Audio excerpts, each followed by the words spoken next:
Breaking update ಬರ್ತಾ ಇದೆ ರಾಯಚೂರಿಗೆ ಸಂಬಂಧಪಟ್ಟಂತೆ ನೋಡ್ತಾ ಹೋಗೋಣ.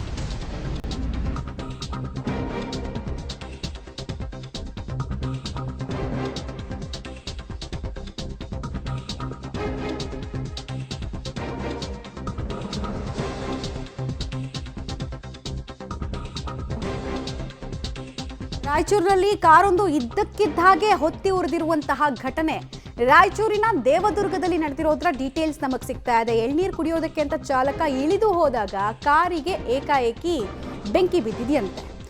ನೋಡ್ತಾ ಇದ್ದ ಹಾಗೇನೆ ಇಡೀ ಬೆಂಕಿಯ ಕೆನ್ನಾಲಿಗೆ ಕಾರನ್ನ ಆವರಿಸ್ಕೊಂಡಿದೆ. ಬಟ್ ಈ ಅಗ್ನಿ ಅವಘಡಕ್ಕೆ ಏನ್ ಕಾರಣ ಅನ್ನೋದು ಮಾತ್ರ ಗೊತ್ತಾಗ್ತಾ ಇಲ್ಲ. ವಿಜುವಲ್ಸ್ ಅಲ್ಲಿ ಗಮನಿಸ್ತಾ ಇದ್ದೀರಾ ನೀವು.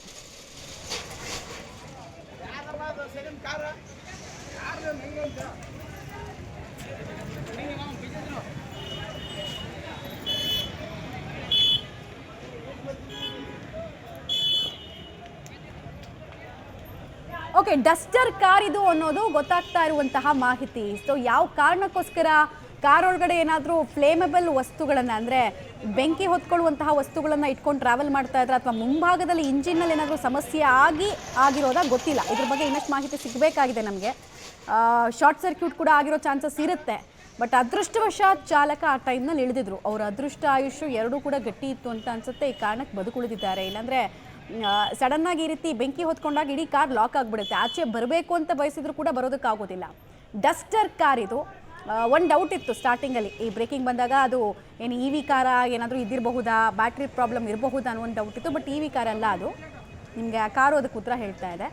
ಯಾವ ಕಾರಣಕ್ಕೋಸ್ಕರ ಅಗ್ನಿ ಅನಾಹುತ ಆಯಿತು ಅನ್ನೋದು ಗೊತ್ತಿಲ್ಲ. ಆಮೇಲೆ ರ್ಯಾಪಿಡ್ಡಾಗಿ ಅಲ್ಲಿ ಇಡೀ ಕಾರು ಬೆಂಕಿಗೆ ತುತ್ತಾಗಿರೋದನ್ನು ಗಮನಿಸ್ತಾ ಇದ್ದೀರಾ.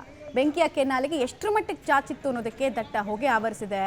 ಮತ್ತು ಸುತ್ತಮುತ್ತ ಇದ್ದಂತಹ ಜನರಿಗೂ ಕೂಡ ಆತಂಕ. ಅದು ಅಕ್ಕಪಕ್ಕದ ಅಂಗಡಿಗಳಿಗೆ ಎಲ್ಲಿ ಇದು ವ್ಯಾಪಿಸ್ಬಿಡುತ್ತೋ. ಆಮೇಲೆ ಮುಂದೆ ಕೂಡ ಒಂದು ಸ್ವಲ್ಪ ದೂರದಲ್ಲಿ ಒಂದು ಕಾರ್ ಕೂಡ ನಿಂತಂಗಿತ್ತು. ಒಳಗಡೆ ಏನಾಯಿತು ಅನ್ನೋದ್ರ ಬಗ್ಗೆ ಇನ್ನಷ್ಟೇ ಮಾಹಿತಿ ಸಿಗಬೇಕಾಗಿದೆ. ಬಟ್ ಕೆಲವೇ ನಿಮಿಷಗಳಲ್ಲಿ ಇಡೀ ಕಾರು ಬೆಂಕಿಗೆ ತುತ್ತಾಗಿದೆ. ರಾಯಚೂರು ಹೇಳಿ ಕೇಳಿ ವಿಪರೀತವಾಗಿ ಉಷ್ಣಾಂಶ ಇರುವಂತಹ ಪ್ರದೇಶ ಕೂಡ ಹೌದು.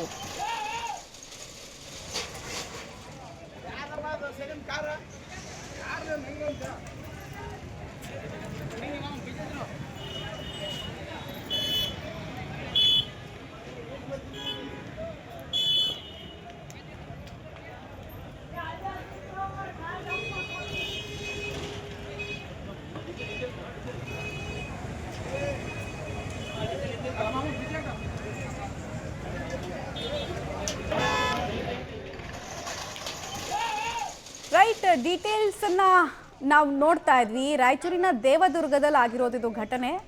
ಸೊ ಕಾರು ಹೇಗೆ ಹೊತ್ಕೊಳ್ತು, ಇಷ್ಟು ದೊಡ್ಡ ಮಟ್ಟದಲ್ಲಿ ಅಗ್ನಿ ಅವಘಡ ಹೇಗಾಯಿತು ಅನ್ನೋದ್ರ ಬಗ್ಗೆ ಇನ್ನಷ್ಟು ಮಾಹಿತಿ ಸಿಗಬೇಕಾಗಿದೆ.